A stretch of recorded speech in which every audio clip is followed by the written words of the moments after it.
دنیا میں ہمارے لیے بہت محترم ہیں محترم مولانا محمد رضا ثاقب مصطفی صاحب، تشریف لائیے سر۔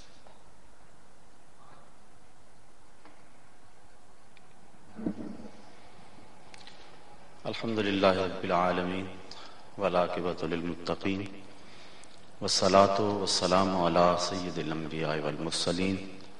قال اللہ تعالی وتبارک وتعالی فی القرآن المجید والفرقان الحمید۔ بسم اللہ الرحمن الرحیم۔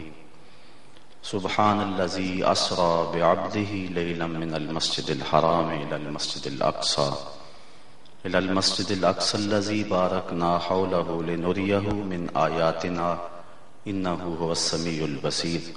صدق اللہ مولانا العظیم وصدق رسولہ النبی الکریم الرؤوف الرحیم۔ اللہم نور قلوبنا بالقرآن وزین اخلاقنا بالقرآن وادخلنا الجنۃ بالقرآن ونجنا من النار بالقرآن۔ قال اللہ تعالی وتبارک فی شان حبیبہ مخبرا وآمرا ان اللہ وملائکتہ یصلون علی النبی یا ایہا الذین آمنوا صلوا علیہ وسلموا تسلیما۔ صلاۃ والسلام علیک یا رسول اللہ وعلی آلک واصحابک یا حبیب اللہ۔ تمام حمد و ثنا، تعریف و توصیف اللہ جل مجدہ الکریم کی ذات بابرکات کے لیے، جو خالق کائنات بھی ہے اور مالک ششجہات بھی۔ اللہ جل وعلا کی حمد و ثنا کے بعد حضور نبی اکرم، شفیع امم، رسول محتشم، نبی مکرم، اللہ کے پیارے، امت کے سہارے، رب کے محبوب، دانائے غیوب، مالک رقاب امم، فخر عرب و عجم، والی کون و مکان، سیاہ لا مکان، سید انس و جاں، سرور لالا رخاں، نیر تاباں، سر نشین مہوشاں، ماہ خوباں، شہنشاہ حسینہ، تتمہ دوراں، سرخیل زہرہ جمالا، جلوہ صبح ازل، نور ذات لم یزل، باعث تکوین عالم، فخر آدم و بنی آدم، نیر بطحا، راستار ما اوہا، شاہد ما طغا، صاحب علم نشرہ، معصوم آمنہ احمد مجتبیٰ، حضرت محمد مصطفیٰ صلی اللہ علیہ وسلم کے حضور ناز میں اپنی عقیدتوں، ارادتوں اور محبتوں کا خراج پیش کرنے کے بعد، معزز محترم علماء کرام، حضرات سامعین، مہمانان عالی قدر، معراج النبی صلی اللہ علیہ وسلم کے عنوان سے معنون ہو کر آج کی یہ بابرکت محفل نور منعقد ہے۔ معراج میرے اور آپ کے آقا و مولا حضور نبی رحمت صلی اللہ علیہ وآلہ وسلم کا دوسرا بڑا معجزہ ہے۔ سب سے بڑا معجزہ جو حضور کو عطا ہوا وہ معجزہ قرآن ہے۔ معجزے کے حوالے سے عادت باری تعالی یوں جاری رہی ہے کہ جس دور میں جس چیز کا عروج ہوتا تھا، نبی کا معجزہ اس عروج کے فخر کو توڑتا تھا۔ مثال کے طور پہ حضرت داؤد علیہ السلام کا دور دیکھیے، یہ لوہے کی صنعت کے عروج کا دور ہے۔ لوگ لوہے کو گرم کر کے نرم کرتے ہیں اور پھر اس سے مختلف چیزیں بناتے ہیں۔ یہ چیز اللہ تعالیٰ نے اپنے نبی کو بطور معجزہ عطا کی کہ وہ لوہے کو ہاتھ میں لیتے ہیں، موم کی طرح نرم ہو جاتا ہے۔ حضرت موسیٰ علیہ السلام کا دور دیکھ لیجئے، یہ وہ دور ہے جب جادو کا فن اپنے پورے عروج پر تھا، گھر گھر جادوگر پائے جاتے تھے۔ فرعون نے بھی جادوگر ہی بلائے تھے حضرت موسیٰ علیہ السلام کو زیر کرنے کے لیے۔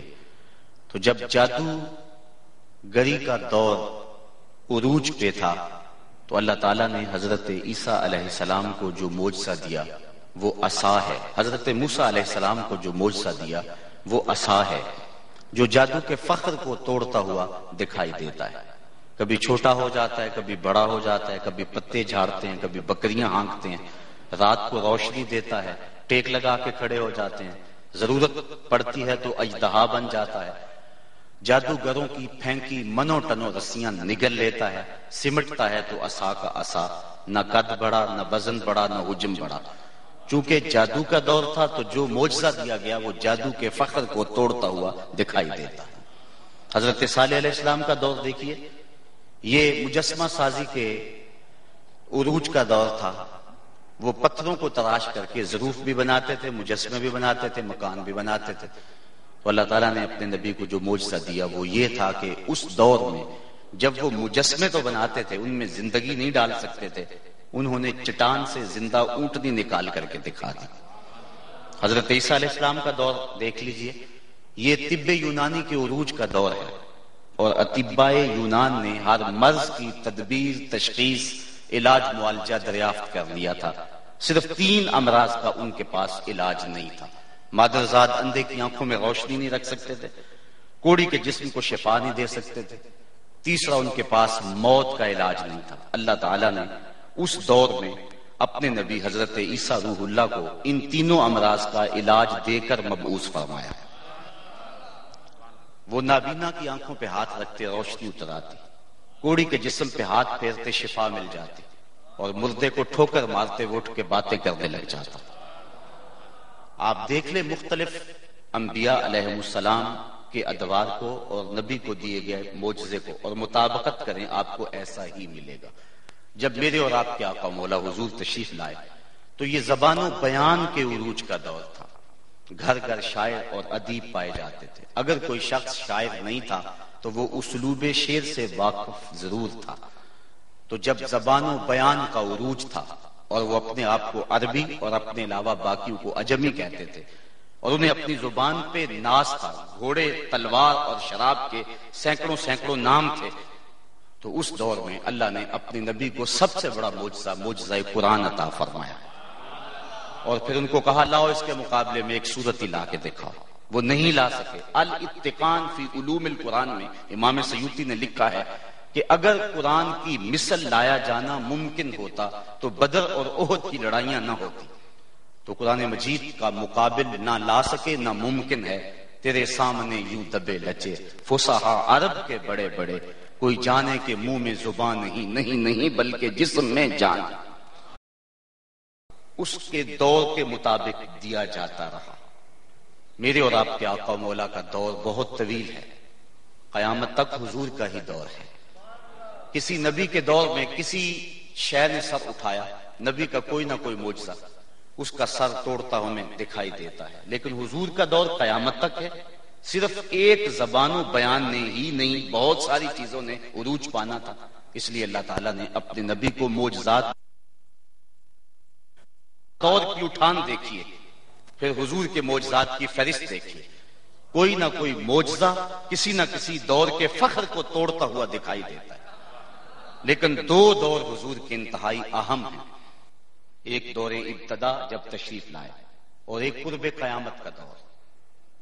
دور ابتدا میں زبان و بیان کا عروج ہونا تھا، قرآن دیا گیا، اور قرب قیامت میں سائنس نے عروج پکڑنا تھا۔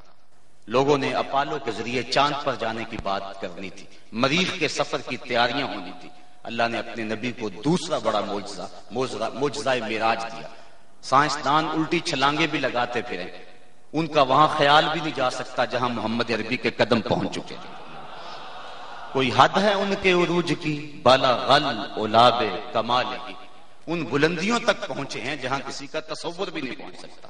آج دنیا چاند پہ جا کے فخر کر رہی ہے، اور میرے نبی نے کب سے چاند کو قدموں میں بلایا ہے، اور لوگ چاند پہ جا کے فخر کر رہے ہیں۔ میرا نبی چاند کو قدموں میں بلا کر بھی فخر نہیں کر رہا، کیونکہ یہ حضور کے لیے فخر کی وجہ نہیں ہے، باعث فخر حضور کے لیے نہیں ہے، بلکہ یہ چاند کے لیے باعث افتخار ہے کہ حضور نے اس کو بلایا، ورنہ حضور وہاں تک پہنچے جہاں کسی کا خیال بھی نہیں پہنچ سکتا۔ اور قرب قیامت میں چونکہ اس چیز کی دنیا نے بات کرنی تھی اور مریخ پر جانے کی کہانیاں چھڑنی تھی، تو یہ دوسرا بڑا معجزہ معراج دیا۔ اور پھر دیکھیے اس آیت کریمہ کی ترتیب، جس کو آیت معراج بھی کہتے ہیں۔ یہ آنا جانا، سیر، سفر، سیاحت، یہ ہمارے روزمرہ ہیں۔ فلسفے اور سائنس کی زبان میں اس کو حرکت کہتے ہیں۔ اب دیکھیے، میں نے یہ بات آپ کے سامنے رکھی کہ قرب قیامت میں چونکہ سائنس کا عروج ہونا تھا اور حضور کا معجزہ معراج اس فخر کو توڑنے کے لیے ہے۔ اب سائنس ہمارے آنے جانے کو حرکت کہتی ہے، اور حرکت کے لیے سائنس کے 6 سوال ہیں۔ محرک کون ہے، محرک کون ہے، زمان حرکت کیا ہے، مبدأ حرکت کیا ہے، منتہائے حرکت کیا ہے، وجہ حرکت کیا ہے۔ فلسفہ پوچھتا ہے ہمیں، سائنس ہمیں پوچھتی ہے کہ حرکت کس نے دی، حرکت کس کو دی، حرکت کب دی، حرکت کہاں سے دی، حرکت کہاں تک دی، حرکت کیوں دی۔ یہ سائنس کے سوال ہیں۔ اب قرآن مجید کی آیت پڑھیے، حرکت کس نے دی، سبحان الذی اسری، حرکت کس کو دی، بعبدہ، حرکت کب دی، لیلاً، حرکت کہاں سے دی، من المسجد الحرام، حرکت کہاں تک دی، الی المسجد الاقصی، حرکت کیوں دی، لنریہ من آیاتنا۔ تو ایک آیت میں ان 6 چیزوں کا سوال جواب جو ہے وہ موجود ہے۔ اور پھر یہ بات حضور کی ابھی ذاتی نہیں ہے، مسجد حرام سے لے کر مسجد اقصی تک حضور اپنی ذاتی طاقت سے نہیں گئے۔ میبزی، ہدایت الحکمہ، یہ فلسفے کی ابتدائی کتابیں ہیں، ہمارے درس نظامی میں سبقاً پڑھائی جاتی ہیں۔ وہاں حرکت کی قسمیں بیان کی گئی، حرکت ذاتیہ، حرکت عرضیہ۔ میں گجرانوالا سے یہاں آیا ہوں، اپنی ذاتی حرکت سے نہیں آیا، میں سواری پہ سوار تھا، وہ مجھے اٹھا کے یہاں لے آیا۔ میری ذاتی حرکت اتنی سرعت میں نہیں ہے کہ میں اتنی جلدی پہنچ سکوں۔ حرکت بالعرض جو ہے وہ میری ذاتی حرکت سے سری ہے، تیز ہے، لیکن نبی کی جو حرکت ذاتیہ ہے اس کا مقابلہ کائنات کی کوئی چیز نہیں کر سکتی۔ اس کی مثال آپ کے سامنے رکھوں کہ حضور علیہ السلام کا یہ معراج کا جانا یہ مختلف مراحل پہ مشتمل ہے۔ پہلا مرحلہ مسجد حرام سے لے کر کے مسجد اقصی تک حضور براق پہ تشریف لے گئے، اور براق اتنا سریع رفتار تھا کہ جہاں اس کی نظر جاتی تھی وہاں اس کا قدم جاتا تھا۔ اور حضور علیہ السلام گزرے اور فرمایا میں نے راستے میں دیکھا کہ حضرت موسیٰ علیہ السلام اپنی قبر میں کھڑے ہو کے نماز پڑھ رہے ہیں۔ جب حضور وہاں پہنچے تو حضرت موسیٰ علیہ السلام وہاں موجود تھے۔ اب کیا حضرت موسیٰ علیہ السلام میرے اور آپ کے آقا و مولا صلی اللہ علیہ وسلم سے زیادہ سریع رفتار ہے؟ نہیں، تو پھر وہ پہلے کیسے پہنچ گئے؟ اصل بات یہ ہے کہ حضور اپنی طاقت سے تو جا ہی نہیں رہے، حضور اپنی طاقت سے تو جا ہی نہیں رہے، حضور تو جا رہے ہیں براق کی طاقت سے، اور حضرت موسیٰ علیہ السلام گئے ہیں نبوت کی طاقت سے۔ اور براق جتنا مرضی سریع رفتار کیوں نہ ہو، نبوت سے آگے تو نہیں ہو سکتا ہے۔ اور حضور کی اگر طاقت کا آپ اندازہ کرنا چاہتے ہیں تو آج دیکھیے، آگے چلیں۔ یہ معراج کا حضور کا سفر یہ مختلف مراحل پہ مشتمل ہے۔ مسجد حرام سے لے کر مسجد اقصی تک حضور براق پہ گئے، اور یہ بڑا سریع رفتار تھا۔ علامہ راضی نے اس پہ گفتگو کی ہے کہ رفتار کے بطیء اور سریع ہونے پر کوئی حد بندی مقرر نہیں کی جا سکتی۔ آج عقل انسانی اس پر گفتگو کرتی ہے، اور آج عقل اس پہ قدغن لگاتی ہے کہ اتنی سرعت کے ساتھ کیسے چلے گئے۔ آپ نے حضرت آصف بن برقیہ کی مثال دی ہے، جو آنے واحد کے اندر تخت بلقیس لے کر قدموں میں حاضر بھی ہو جاتا ہے۔ تو پہلا مرحلہ حضور کا براق پہ تھا، نبیوں کی امامت کا سلسلہ جس کا تذکرہ آپ ابھی سن رہے تھے۔ پھر وہاں سے حضور پہلے آسمان تک نور کی ایک سیڑھی پہ تشریف لے گئے، یہ دوسرا مرحلہ تھا، اور یہ براق سے زیادہ سریع رفتار تھی۔ اور سیڑھی کو عربی میں معراج کہتے ہیں، اسی لیے اس کا نام سفر معراج پڑا ہے۔ پہلے آسمان سے لے کر 7ویں آسمان تک یہ تیسرا مرحلہ ہے۔ حضور فرشتوں کے پروں پہ تشریف لے گئے۔ پھر 7ویں آسمان سے لے کر سدرہ تک حضرت جبریل امین کے پروں پہ گئے۔ پھر سدرہ پہ جا کے جبریل نے بھی اپنی بے بسی کا اظہار کیا، لو دنوت انولۃ لترکت، اگر میں ایک قدم بھی آگے بڑھوں تو جل کے راکھ ہوتا ہوں۔ کوئی حد ہے ان کے عروج کی، بلغل علاب کمال، کوئی فرش تے کوئی فلک تے رہ یار گیا، کوئی جا سدرہ تے ہار گیا، ایک کالیاں زلفاں والا سی جڑا عرش تو بھی لنگ پار گیا۔ یہ مرحلہ بھی مکمل ہوا۔ حضور آگے جا رہے، سبز نوری تخت آیا جس کو رف رف کہتے ہیں، اس پہ حضور جلوہ فراز ہوئے۔ پھر وہ حضرت جبریل امین سے بھی زیادہ سریع و رفتار تھا. وہ کہاں تک پہنچا؟ اعلی حضرت بولے رف رف تیرا فر فر گیا. اس کو کہتے ہیں تقلیب لفظ. بدلو نا فر فر کو الٹ پڑھو تو رف رف بنتا، رف رف کو الٹ پڑھو تو فر فر بنتا ہے. میں ہوں لفظ درد، جس پہلو سے دیکھو درد ہوں. درد کو ادھر سے پڑھو پھر بھی درد، درد کو ادھر سے پڑھو پھر بھی درد.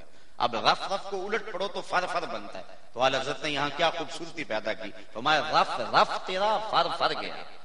پھر کہاں تک گیا؟ ایک مقام آیا کہ رف رف کی بھی منتہائے پرواز ہو گئی. مسجد حرام سے لے کر مسجد اقصی تک ایک مرحلہ براق پہ، مسجد اقصی سے پہلے آسمان تک دوسرا مرحلہ نور کی سیڑھی پہ، مسجد آسمان سے لے کر 7ویں آسمان تک تیسرا مرحلہ حضور فرشتوں کے پروں پہ گئے، اور 7ویں آسمان سے لے کر کے سدرہ تک جبریل امین کے پروں پہ، یہ چوتھا مرحلہ. اور پھر رف رف پہ نہ جانے کہاں تک، یہ 5واں مرحلہ تھا. اب حضور رک گئے. حیرت کی وادی ہے، نہ فوق نہ تحت، نہ یمین نہ یسار، نہ خلف نہ امام. بس جہتیں سمتیں بھی یہاں نہیں ہیں. رک گئے. آواز آئی ادن منی یا احمد. پیارے آگے بڑھیے. حضور فرماتے ہیں میں نے ڈرتے جھجکتے ایک قدم اٹھایا. کیوں؟ اس لیے اعلیٰ حضرت فرماتے ہیں جلال و ہیبت کا سامنا تھا، جمال و رحمت ابھارتے تھے. اب تھے معبود کے حضور جا رہے تھے تو حضور نے ایک قدم اٹھایا. اب 5 مرحلے جن کو میں گنوا چکا ہوں، مسجد حرام سے لے کر کے یہاں تک رف رف کی منتہائے پرواز تک، ان 5 مراحل میں کل جتنا سفر طے ہوا، حضور فرماتے ہیں ایک قدم اٹھایا تو اتنا سفر ایک قدم میں طے ہو گیا. پھر رک گیا، پھر آواز آئی، پھر قدم اٹھایا. پھر 5 مرحلے پہلے اور 6واں مرحلہ جو 5 کے برابر تھا، ان 6 مرحلوں میں کل جتنا فاصلہ طے ہوا، دوسرے قدم میں اتنا فاصلہ پھر طے ہو گیا. پھر آواز آتی جاتی، قدم اٹھاتے جاتے، اور پچھلا جتنا کل سفر طے کیا ہوتا، ایک قدم میں اتنا فاصلہ طے ہو جاتا. بڑے محمد قریب احمد، قریب آ سرور ممجد، نثار جاؤں وہ کیا ندا تھی، وہ کیا سما تھا، وہ کیا مزے تھے. قدم اٹھتے رہے. پھر کہاں تک پہنچے؟ یہاں عقل بے بس ہے.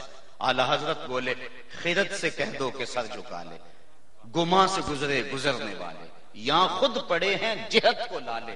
کوئی کیا بتائے کدھر گئے تھے، سراغ عین و متا کہاں تھا، نشان کیف و الا کہاں تھا. نہ کوئی ساتھی نہ کوئی راہی، نہ سنگ منزل نہ مرحلے تھے. کمان امکان کے جھوٹے نقطوں تم اول و آخر کے پھیر میں ہو. محیط کی چال سے تو پوچھو کدھر کو آئے کدھر گئے تھے. محیط عربی میں دائرے کو کہتے ہیں. مثلث، مربع، مستطیل، خط، دائرہ، یہ شکلیں ہیں ریاضی کی. خط کیا ہے؟ الف سے شروع، بے پہ ختم، نقطہ آغاز کا بھی پتہ ہے، نقطہ انجام کا بھی پتہ ہے. مثلث کیا ہے؟ الف بے جیم، ان 3 نقطوں کو جوڑ دے مثلث بن جائے گا. الف سے بے، بے سے جیم، جیم سے پھر الف. مربع اور مستطیل کیا ہے؟ الف بے جیم دال، ان 4 نقطوں کو جوڑے مربع بن جائے گا، مستطیل بن جائے گا. ابتدا کا بھی پتہ، انتہا کا بھی پتہ. انہی شکلوں میں ایک شکل ہے ریاضی کی دائرہ. جب دائرہ بن جائے تو پتہ نہیں چلتا شروع کہاں سے ہوا تھا، ختم کہاں ہو رہا. اعلی حضرت فرماتے ہیں جب 2 کمانیں آپس میں جڑی، کعبہ قوسین، 2 کمانیں آپس میں جڑی اور یہ تو بن گیا دائرہ، اور تم اب بھی میرے نبی کی حدیں تلاش کر رہے ہو. کمان امکان کے جھوٹے نقطوں تم اول و آخر کے پھیر میں ہو. محیط کی چال سے تو پوچھو کدھر کو آئے کدھر گئے تھے. وہی ہے اول، وہی ہے آخر، وہی ہے ظاہر، وہی ہے باطن. اسی کے جلوے اسی کو ملنے، اسی سے اس کی طرف گئے تھے. کمان حیرت میں سر جھکائے، عجیب چکر میں دائرے تھے. کوئی حد ہے ان کے عروج کی، بالا غل اولاب کمال ہی. یہ حضور کی رفتار کا عالم ہے. تھوڑی سی توجہ چاہوں گا. یہ اس سرعت کے ساتھ گئے، یہاں عقل انسان کی بے بس ہو جاتی، فہم و خرد بے بس ہو جاتے ہیں. اور اس اتنی سرعت کے ساتھ جانے کو میرے رب نے سیر کہا ہے، سفر نہیں کہا ہے. سبحان الذی اسرا، یہ میرے نبی کی سیر ہے. اور سیر اور سفر میں فرق آپ بالکل سمجھتے ہیں. سیر تمہل کے ساتھ ہوتی ہے، سفر تیزی کے ساتھ ہوتا ہے. اور یہ اتنی سرعت سے گئے اور آئے بھی، اس کو میرے رب نے سیر کہا ہے، سفر نہیں کہا. کیا سمجھو گے میرے نبی کی عظمت کو؟ جس کی سیر اتنی سری ہے اس کا سفر کتنا تیز ہوگا. جس کی سیر اتنی تیز ہے اس کا سفر کتنا تیز ہوگا، اور جس کی سیر سمجھ میں نہیں آتی اس کا سفر کیسے سمجھ میں آئے گا۔ اور آج کہا جاتا ہے کہ مشکل پڑے تو نبی مدد کے لیے پہنچتا ہے، تو عقل کہتے اتنی جلدی مدینے سے کیسے آ جاتے ہیں؟ تو میں کہوں گا جب مشکل میں امتی پکارے نبی پھر سیر کرتا تو نہیں آتا، پھر تو سفر کرتا آتا ہے۔ وہ تو سیر کرنے آئے، سیر کرنے پہ آئے تو ایک لمحے میں آن پہنچے، اگر وہ سفر کرتے ہوئے آئے تو پھر کیفیت کیا ہوگی، پھر عالم کیا ہوگا؟ تو کہا سبحان الذی اسری بعبدہ، پاک ہے وہ ذات جس نے سیر کرائی۔ یہ ابھی میرے نبی کی سیر ہے، جس کی سیر اتنی سری ہے اس کے سفر کا عالم کیا ہوگا۔ وآخر دعوانا